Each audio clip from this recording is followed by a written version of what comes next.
The internship program will be used in conjunction with our current CTE program to put student knowledge into action. You can click the link below, which is here, to see the application that students will need to fill out in order to be accepted into the program. Here's the link. The application tells students who will be accepted, how many, when they need to have it in by, when they will be notified, and then the programs that they are choosing are the programs that are already set in CTE. So if they're in medical technology, then they'll be in either urgent care or a hospital, to give an example.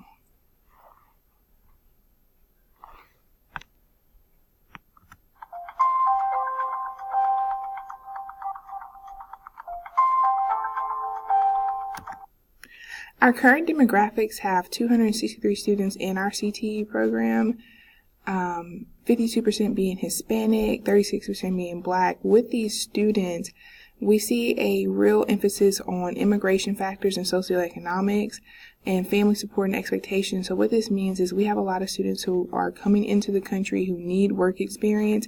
They are trying to gain experience in fields outside of manual labor.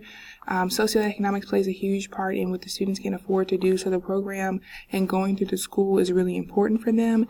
Family support and expectations. Working is important for a lot of minority students because they do help their families with bills, and housing.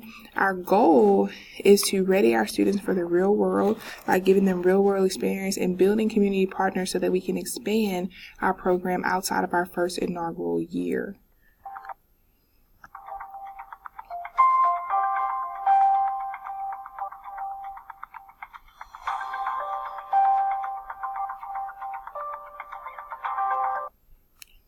Our school objective is going to be to provide our students with real-world working and training experience in the field of their choice and to build relationships with our community leaders, as I stated before. The breakdown for this is that it is going to foster 21st century skills that are collaboration, working with the community leaders, even working with students who may choose their same program going into that second year. Problem solving and critical thinking. Our students will be doing a project at the end of their mentorship in the internship program that they will have be posed the problem that they have to answer. Life and career skills. Those are invaluable to students. Most students always complain that school does not teach them real world skills, life skills, how to survive as adults. They will also be expected to have time management skills, apply the knowledge that they have and the knowledge that they've got from the CTE program into the internship and also into the final project. And they will be using their creative thinking to be able to apply their knowledge to their project and to think of multiple solutions to the problems that will be given by their mentor.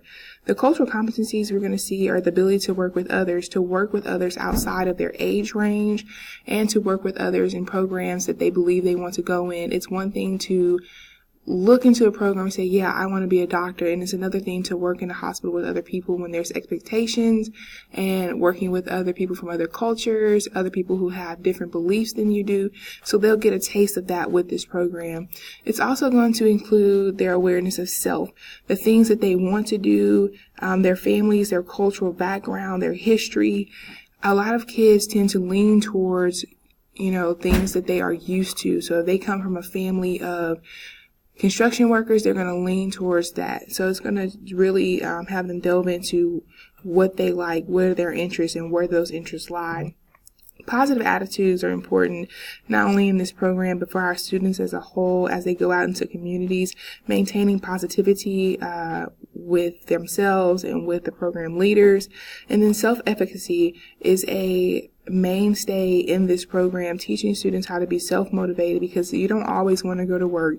You don't always want to do the things that you have to do, but it will allow them to see, if this is what I truly want to do, these are the ins and outs of those kind of programs, the ins and outs of those jobs, to keep them motivated intrinsically instead of being motivated just by what the program may offer to them right then, but to know that this is going to help me down the line.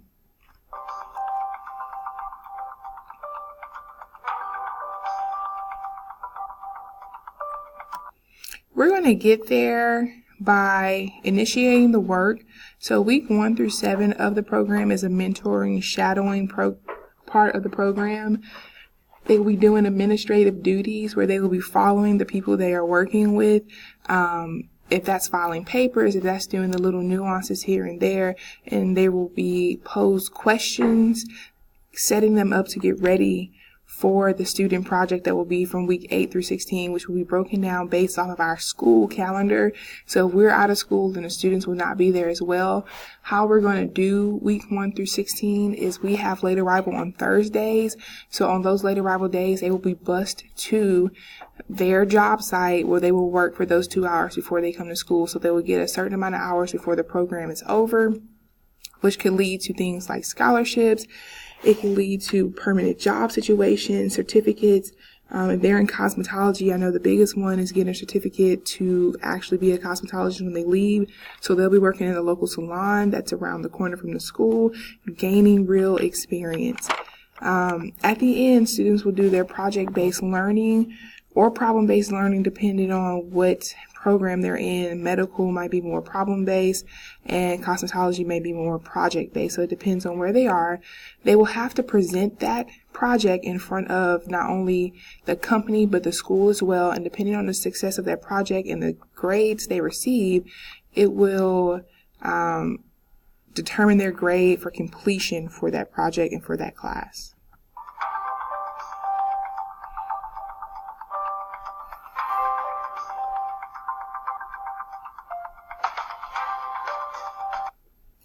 The pedagogical practices that you see with this program, number one, building on students' interests and linguistic resources. Like I said, we have a lot of Hispanic students, and some of them are fresh into the country where they need linguistic support, especially needing support into the things that they want to do. So this will give them a chance to interact with people from different cultures, picking up on different languages, building on their interests. Whatever they are interested in, they'll give them a chance to branch out and see these things in action in the real world, see them being applied, not just in the classroom setting, but somewhere where things are happening. It can reduce the problems that we also see with traditional education, like dropout rates, attendance rates.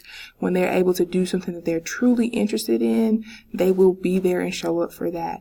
It can maximize their academic success through relevant instructional practices. Once again, going back to, we want to do things that are relevant. We want to do things that will teach us the skills. Students will work harder doing things that is relevant to them versus sitting in the classroom learning math but not knowing that math can apply to financial literacy, to give an example. We also are involving students in the construction of knowledge process by having them do the PBLs and having them take part in this internship, having them have to answer problems, having them have to do this project and present it, having them come up with things that, we may not think of as educators and that the business owner may not think of, things that they could potentially use in their own business. The student will be responsible for helping these things and learning in that process. And then finally, tapping into home and community resources. We have a huge community around us. There's no sense in not tapping into the resources that we have, the businesses that are around. This is the old community. It's been well established. There are well established businesses. Using the family businesses or the community resources that we have is important in maintaining a relationship to where we can grow this program and potentially have students have somewhere to go once they graduate, because not everybody will go to college after graduation. Some students want to go into technical fields like auto tech, like welding or electrical, and this will give us the opportunity to help them do that.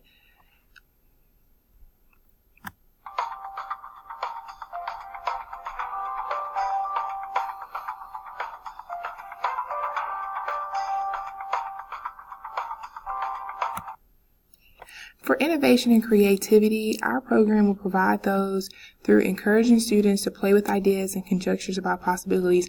The basic encouragement to try your idea, to try out that new medical technology, to try out your idea about healing that patient or about what business model could work for the business that you're working for, what kind of advertising can help, and anything to try out. Even if it's not the most successful, you give them the want and the ability to try, the encouragement that they need. Facilitating critical evaluation of ideas. The project will help us do that by evaluating the things that they came up with on their own through limited guidance. Remember, we're trying to use self-efficacy in this situation, and we'll evaluate those and give them ready feedback, and also give them feedback that is something they can build upon. Promoting the experiment and inquiry process. In the classroom, we don't also see where we allow mistakes as classroom teachers. We also frown upon that, but this will give them a chance to make those mistakes here where there's somebody who can guide them to better outcomes. And then helping them find their creative strengths. All kids have some kind of creative strength, and this program will help them find what is interesting to them and where they're strong at, something they can focus on.